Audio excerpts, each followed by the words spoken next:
Car manufacturers are increasingly shifting toward producing hybrid vehicles to meet environmental regulations, reduce emissions, and respond to rising consumer demand for greener transportation. By combining traditional engines with electric power, hybrids offer improved fuel efficiency and lower carbon emissions, making them a practical choice for drivers who aren't ready to go fully electric.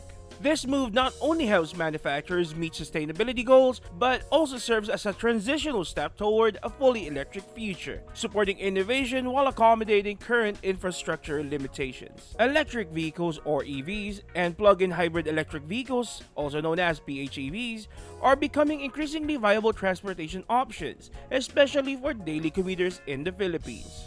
These vehicles offer a cleaner, more efficient alternative to traditional gasoline-powered cars, helping reduce air pollution and reliance on imported fossil fuels. With rising fuel prices and traffic congestion in urban areas like Metro Manila, EVs and PHEVs can significantly lower commuting costs thanks to their lower operating and maintenance expenses. Plug-in hybrids in particular offer flexibility by combining electric driving for short trips with gasoline power for longer distances, ideal for Filipino drivers navigating a mix of city and provincial routes. As charging infrastructure continues to expand, EV adoption stands to greatly improve the convenience, sustainability, and affordability of everyday travel in the country. BYD Build Your Dreams is a leading Chinese automobile manufacturer and global pioneer in electric vehicle EV technology. Founded in 1995 as a rechargeable battery company, BYD quickly expanded into the automotive sector and has since become one of the world's largest producers of electric vehicles and plug-in hybrids. With a strong focus on innovation, sustainability, and vertical integration, BYD designs and manufactures its own batteries, semiconductors, and vehicle components, giving it a competitive edge in the EV market. The company operates across more than 70 countries and is recognized for its commitment to green energy solutions, making significant strides in both passenger and commercial electric transportation. With the introduction out of the way, let's start with the list. And to start, we have the BYD Seagull, priced at 898,000 Philippine pesos. This car is an affordable electric hatchback. It features a 75 PS, approximately 74 horsepower, permanent magnet synchronous motor delivering 135 Nm of torque, enabling a top speed of 130 km an hour and acceleration from 0 to 50 km an hour in just 4.9 seconds. Equipped with a 30 kWh BYD Blade battery, it offers a range of up to 300 kilometers on a single charge. Charging options include DC fast charging, which replenishes 30 to 80% in 30 minutes, and AC charging that takes about 5 hours for a full charge. The Seagull supports both Type 2 and CCS charging ports and includes a portable charger and a 75 kilowatt wall box charger. BYD Seagull measures at 3,780 mm in length, 1,715 mm in width, and 1,580 mm in height, with a wheelbase of 2,500 mm and a ground clearance of 150 mm. The Seagull seats 4 passengers comfortably. Interior features a 10.1-inch rotating infotainment display with wireless Apple CarPlay and Android Auto, a 7-inch digital gauge cluster, leather seats, and a wireless charging pad. Safety is addressed with 4 airbags, electronic stability control, traction control, ABS with EBD, rear parking sensors, a rear view camera, and cruise control. The Seagull comes with a 6-year or 160,000 kilometers bumper-to-bumper warranty and an 8-year or 160,000 kilometers warranty for the battery. Now, we went into a BYD dealership and we want to thank BYD Bay Area for letting us in and accommodating us and also giving us some test drives. Now, here is the thing. We went there and we met this amazing agent, but the problem was while we were recording him explaining the cars and some details, there were some kind of construction going on in the background, and unfortunately it ruined our audio capture. But worry not, we will explain, or I will just read out some of the details from the recording. Now, from 0 to 100 in 9 seconds in normal mode in a highway is what the Seagull could do. Now, it is also advisable that the state of charge is 20 to 50% before recharging. BYD models comes with two chargers, a 2.7 kilowatt outlet charger, and a 7 kilowatt wall charger at home connected at a breaker. Seating capacity of the BYD Seagull is 4 to 5. It really does have that Lamborghini or the Lambo styling at front. Now, under the hood, we have the electric motors shown here, and the coolant brake fluid shown. Software update only during PMS. Now, here's the thing. So with the PMS, it will only replace the coolant and brake fluid. So those are the two things. It updates the software every time you go for PMS. So that's, they check, of course, the electric motors, if everything's all right. There's a lot of computer wizardry that happens when you bring it in. So trust BYD. Also, this is the only EV probably that is below 1 million Philippine pesos. So it's really approachable and it does look like a Lamborghini. Alright? So you might be wondering, where does 300 kilometers or where will it bring you? Okay? 300 kilometers is this. Okay. From Parañaque to Tagaytay, that's around 50 to 60 kilometers.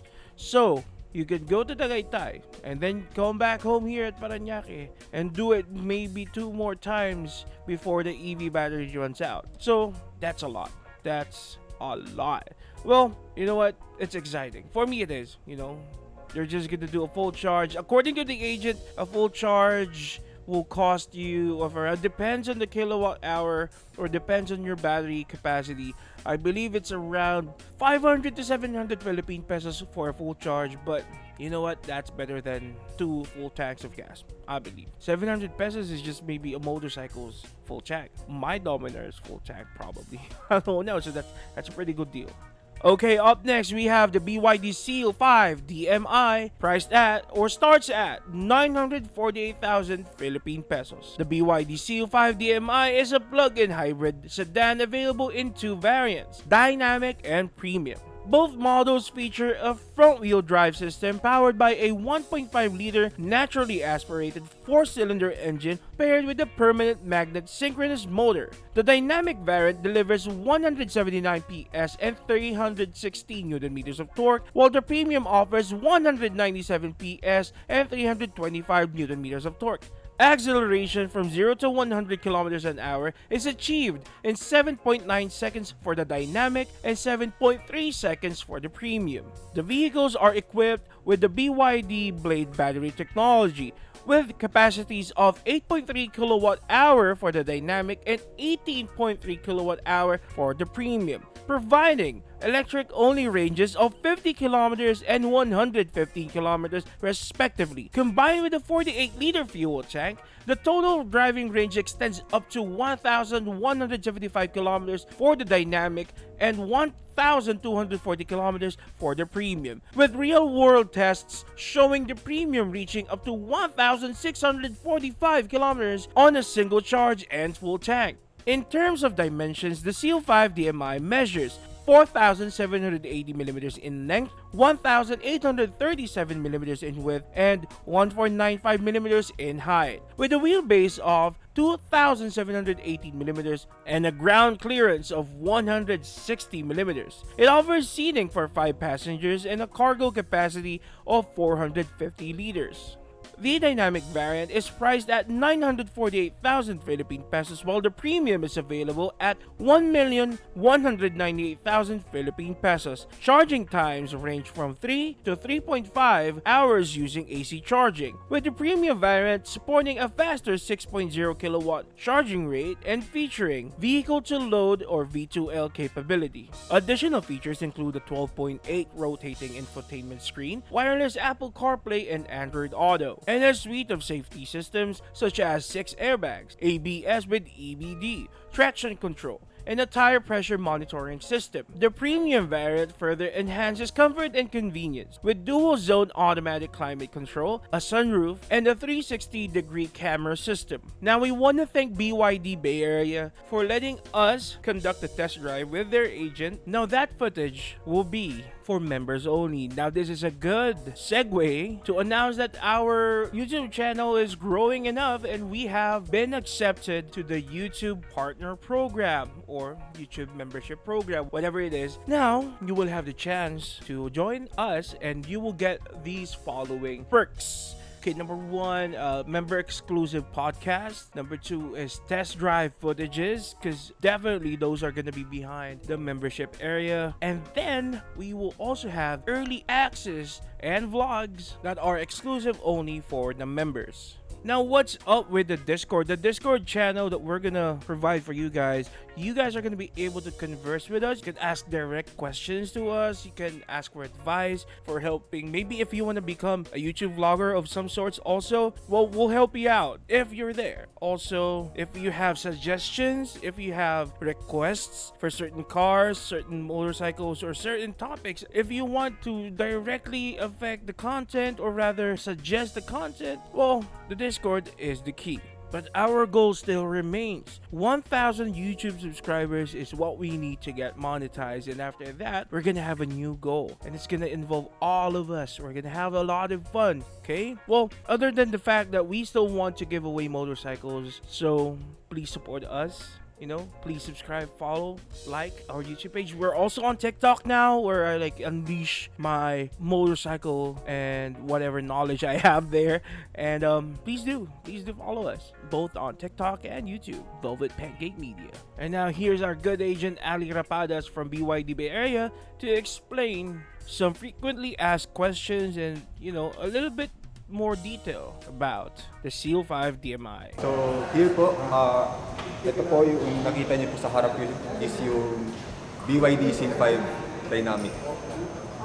Yung SRP po ni BYD Seal 5 Dynamic po is 748,000 pesos.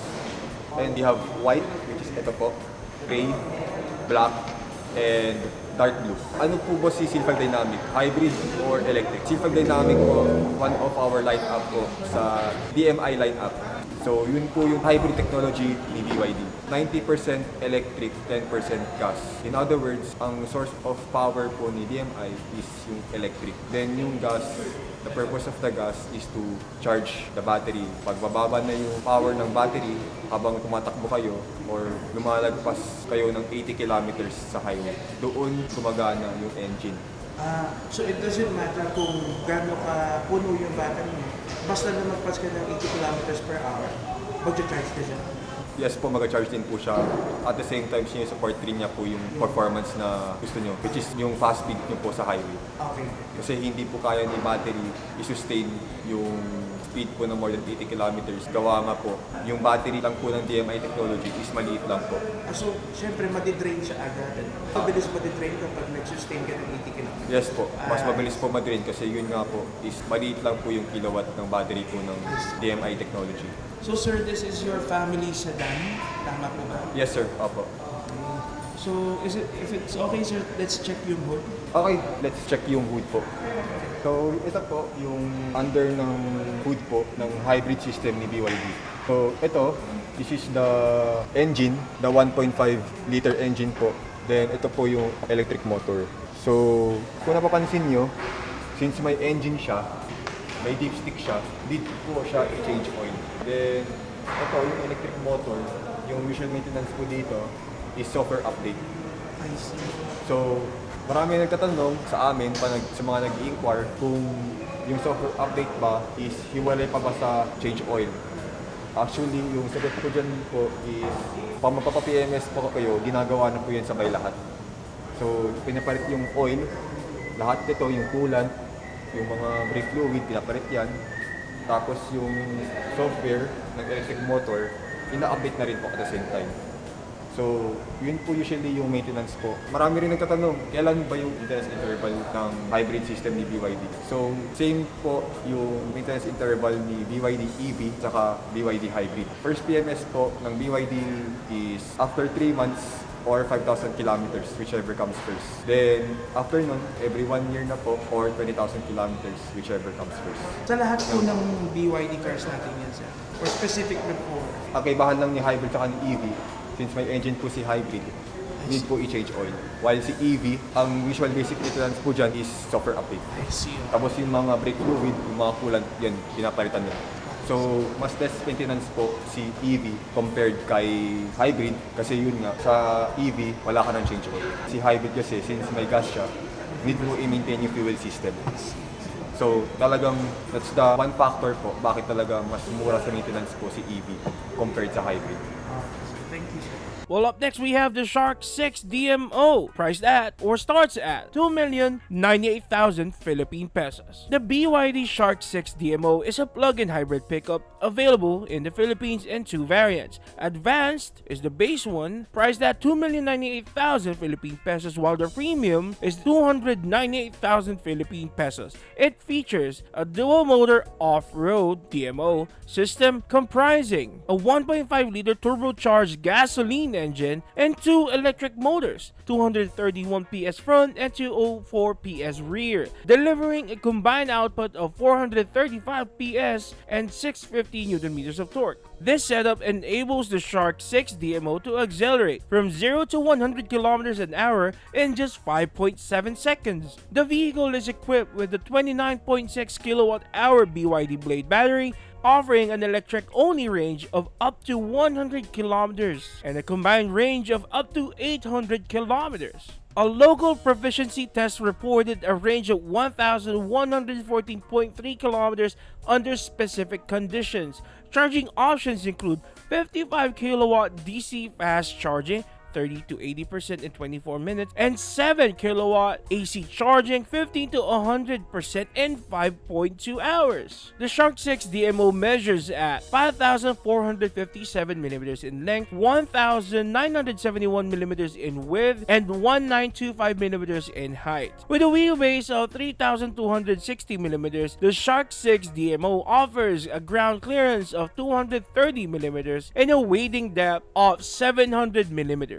It accommodates comfortably 5 passengers and provides a cargo bed volume of 1,200 liters with a payload capacity of 835 kilograms and a towing capacity of 2,500 kilograms. The interior features a 12.8-inch rotating touchscreen with wireless Apple CarPlay and Android Auto, leather seats, and in the premium variant, heated and ventilated front seats, a heads-up display, and advanced driver assistance systems. The Shark 6 DMO is available in Deep Sea Blue, Cosmos Black, and Aurora White, and comes with an 8-year or 160,000 kilometer warranty for the Blade battery. Now here's again our good agent Ali to explain more stuff about the Shark 6 DMO. So, ito, recently na bagong labas namin na model. Ito po yung BYD Shark DMO. Pick up po siya. Recently, nag-display kami, sir, sa MOA. Marami nag-i-inquire, syempre, kasi yun sa market. Ano ba yung mga usual na tanong dun sa MOA since bagong model siya? Ang unang tanong na tinatanong mga nag-i-inquire is gas or diesel.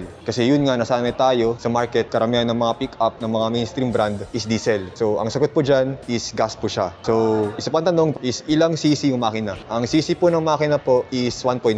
Then, marami rin nagtatanong bakit 1.5 ang liit? Hindi ba daw kakayanin ng weight ng kotse 1.5? Kasi kasing laki lang daw ng Vios City, yung mga usual na sedan dito sa market natin. Ang sagot namin po, kasi po, is hybrid po siya. Plug-in hybrid po siya. Same technology po siya ng Seal 5 at saka ng Sea Lion. Same sila ng gasoline engine? Yes po. Same lang po sila ng makina ni Seal 5 at saka ni Sea Lion. Ang kaibahan lang po between those three, syempre pick up siya, saka all-wheel drive siya, dalawa yung motor niya, mas mataas yung power output niya. So, ang power output po ni BYD Shark is 400 horsepower. 400 siya? Yes. So, mas maganda yung electric engine niya, electric motor niya, gano'n? Hindi sa mas maganda yung electric motor, mas maganda yung hatak niya compared sa ibang hybrid kasi yun nga po, all-wheel drive siya. I see. Tapos, dalawa yung motor niya. So isa sa harap, isa sa likod? Opo. Okay. Then, meron din siyang differential. Okay, na sumusuport sa balance ng kotse. so pwede siyang mag-lock differential? So, paano ba nag-work yung all-wheel drive system niya? Ano ba yung difference niya sa mga mainstream pickups? Like yung mga Hilux, Ranger, Navara. Ang difference niya po is una is all-wheel drive siya. Automatic na nag-set yung differential. Yung differential niya, automatic na gumagana. Depende po yun sa driving condition. Pag na-track niya po na yung driving condition niya po is medyo rough, nasa steep hill kayo, nasa mga rough road kayo, automatic na po yun nag-on para umayon siya dun sa driving condition nyo at saka sa road condition. Wala na kayong as in is-set na button. Yung system na yung bahala sa'yo? Yung system na yung bahala sa kotse. Then also, yung babaguhin mo lang naman dito para po medyo umayon yung driving mode nyo sa terrain is yung terrain mode po. Yung terrain modes din, manual na sineset yun or automatic niyang nabida? Manual siniset. Okay, I see. Then, yun po yung difference ng all-wheel drive technology niya compared sa mga four-wheel drive na mainstream pickup. So since all-wheel siya, so hindi na to-turn off yung harap. Lagi din talaga siya naka-on. Lagi siya naka-on. I see. So never siya magkakaroon ng mode na two-wheel. Lahat talaga lagi. Since Tulad ng sinabi ko, depende yun sa driving condition. I see. Okay. I get. So, pag na-track naman niya na city driving ka lang, it's mostly siguro ginagamit lang niya. Yung harap lang. Harap lang Para to save energy. to save energy.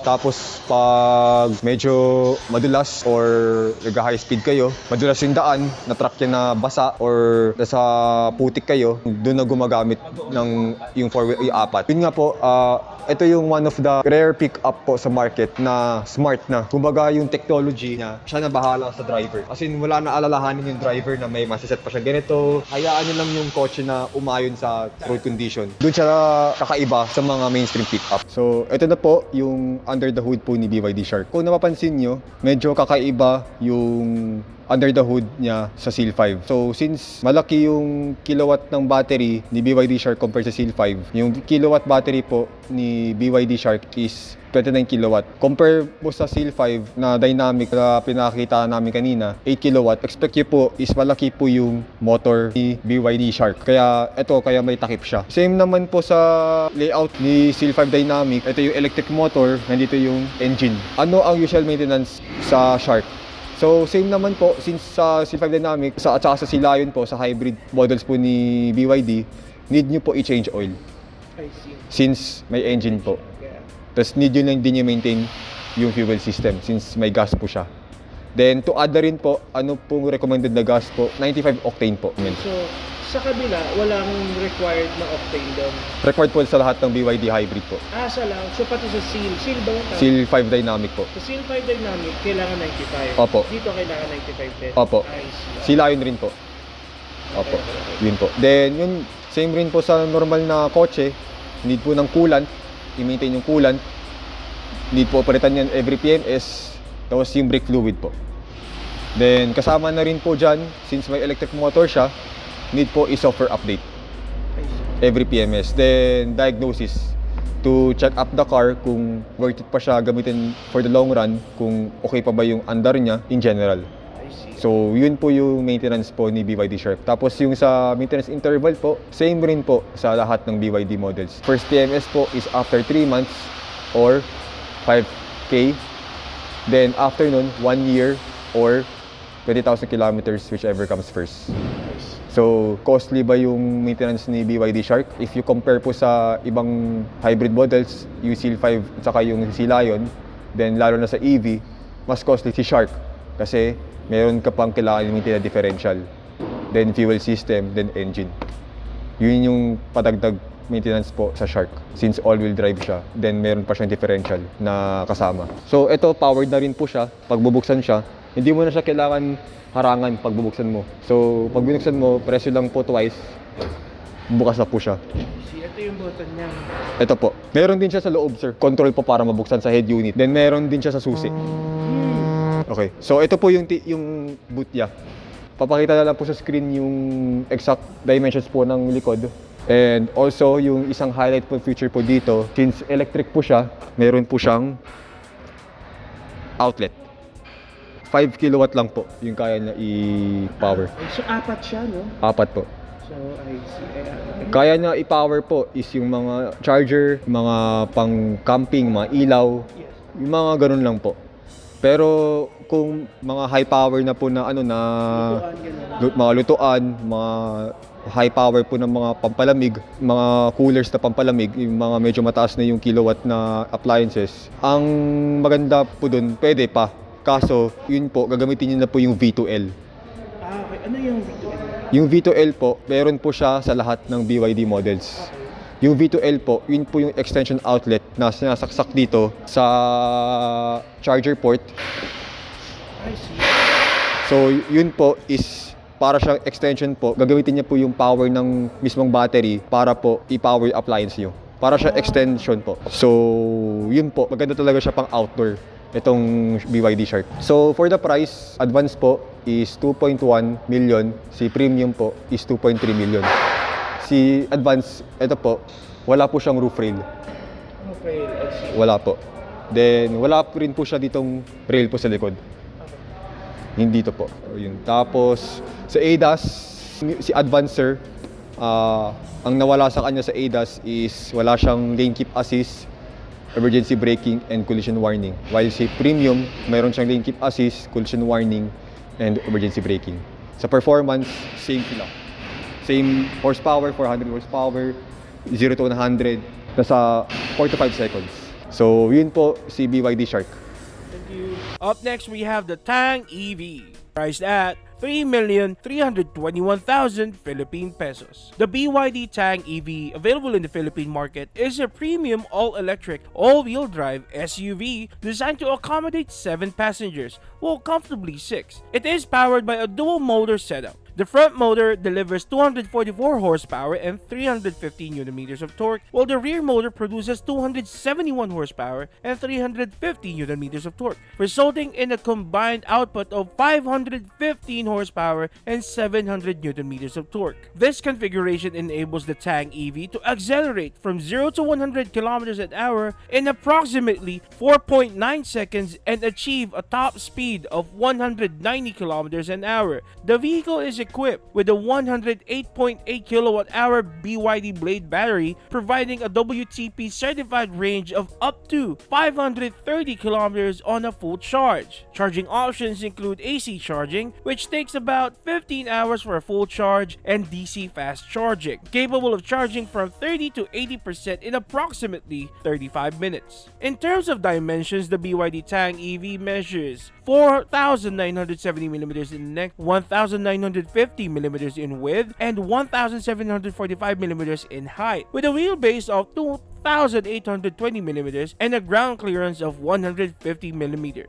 It features a cargo volume of 235 liters, expandable up to 1,665 liters with the rear seats folded. The SUV rides on 21-inch alloy wheels fitted with 265/45 R21 tires. Safety features include 8 airbags, adaptive cruise control, lane keep assist, automatic emergency braking, blind spot detection, and a 360 camera system. Now here's Ali for more details about the Tang EV.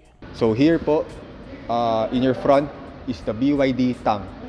So BYD Tang is our high-end model. Siya po yung pinakamahal namin na model sa lahat ng line-up namin. So ang SRP po ni BYD Tang is 3.3 million. Marami nagtatanong, bakit mahal si BYD Tang? Ang binabayaran niyo po sa BYD Tang, yung classy design niya. Para siyang Porsche. Para siyang Porsche. Pangalawa, yung driving comfort niya. Compare mo siya sa mga mainstream SUV, iba ang comfort niya. Pag nakapag-test drive po kayo, iba po ang comfort po ni BYD Tang compared po sa mga mainstream SUVs sa market natin. Pangatlo po, ang binabayaran niyo po dito is yung power. 0 to 100 niya, kaya po ng 5 seconds. If I'm not mistaken, siya lang po yung kilala sa market natin na EV, na 6-seater SUV.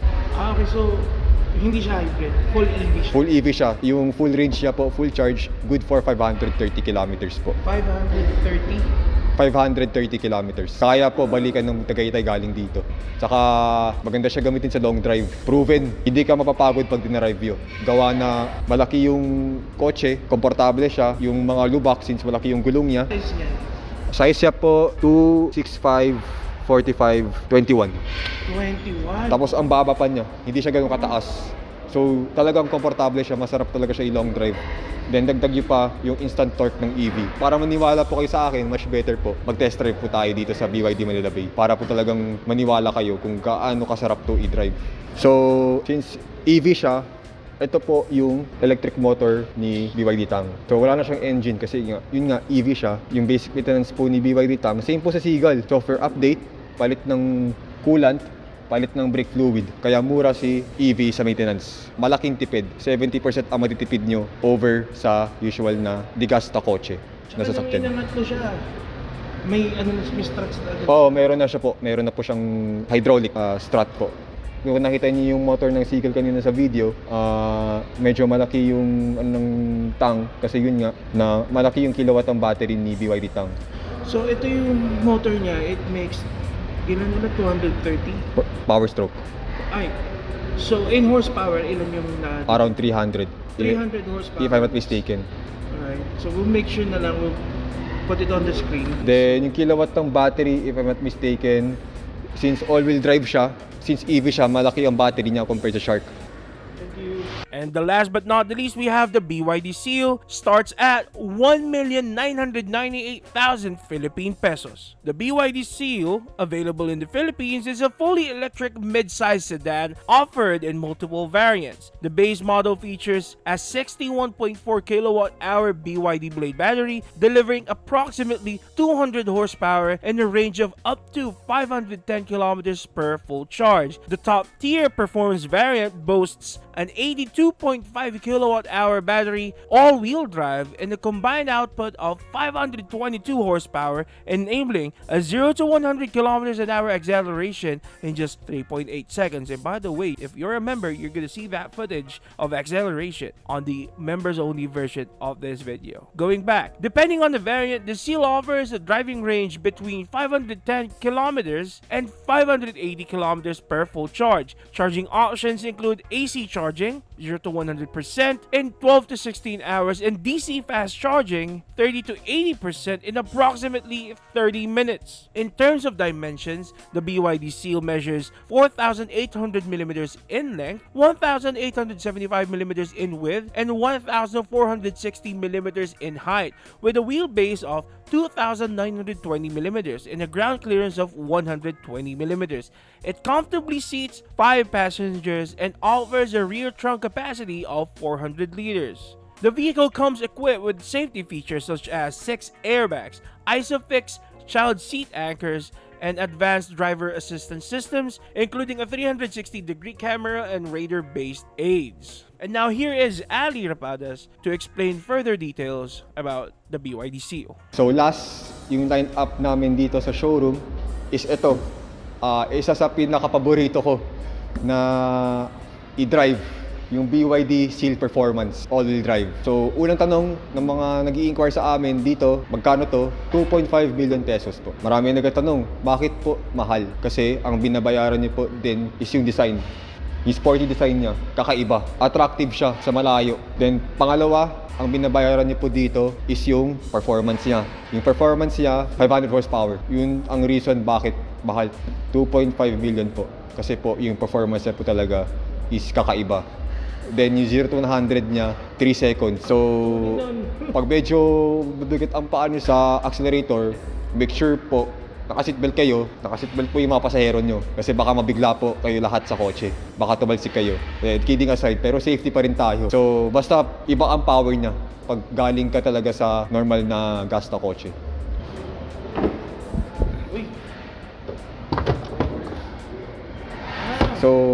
So ito, yung under the hood niya. So, unfortunately, hindi natin mabubuksan to. Pero same naman yung layout sa BYD Tang, sa Seagull, electric motor, tapos yung coolant, brake fluid. Yung electric motor niya, nandito rin? Nasa bandang gitna nito, sir. Natatakpan lang siya, sir. Okay. So, ito, yung kakaiba rin niya dito, kakaiba po dito is meron siyang compartment na inbuilt. Pwede ka na maglagay ng stuff dito sa under the hood, bukod sa trunk. Sports car na sports car. Sports car talaga siya. So, Ito, ano siya? Ito yung brake fluid. Okay. So wiper. Wiper, brake fluid. Tapos yung coolant na dito sa ilalim nakalagay. yung coolant storage po. Yun po, nakaprotect talaga po yung electric motor. Yun nga kasi po, hindi po advisable buksan yung electric motor nito kasi gawa po na mataas ang kilowatt ng battery nito at saka mataas yung horsepower. So, talagang medyo sensitive po yung electric motor nito kaya naka-sealed po siya. So, ang pwede lang magbukas nito, advisable po pwede magbukas is yung mga tech po namin sa kasa para po for PMS. Hindi siya pwedeng puting-tingin lang na...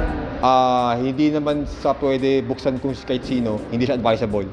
For the safety rin po ng owner tsaka ng kotse po. Yun po, for the hood po. So, ang kulay po available po is ito, black, white, gray, and sky blue. White, gray, black, and sky blue. Yeah po. Okay, thank you, sir.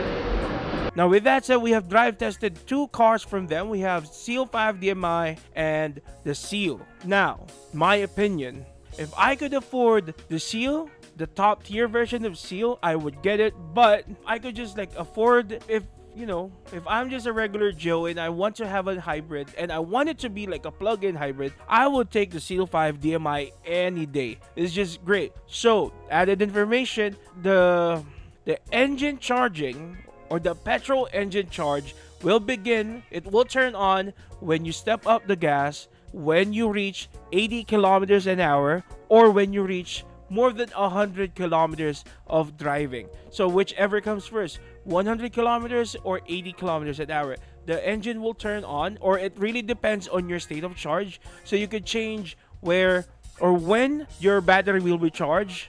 So you want it to 30, 50, 60, 70. So if you put it at 50%, which is good, the petrol engine will turn on and charge the battery while you're driving. Now, according to Ali, the agent that we talked to and we work with, he said that sometimes the owners, they would say that a full tank of gas actually lasts them 3 months. And you know what? That's a great figure.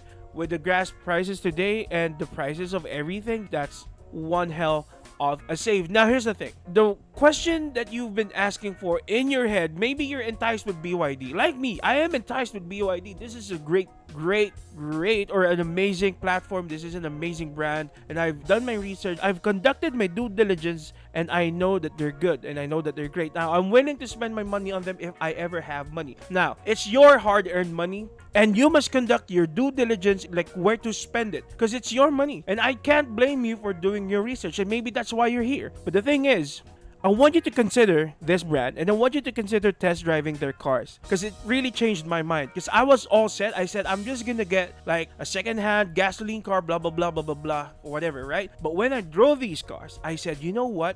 I'm gonna work so hard. I want to afford the Seal 5 DMI or just the Seal, and that's it. Now with that said, I know I promised, I made a poll and I asked you guys what car brand do you guys want to see first when we begin on working on like car content and whatnot, right? But we really did want to go to Toyota, but the problem is we went there. We went to a Toyota branch and sadly they cannot accommodate us.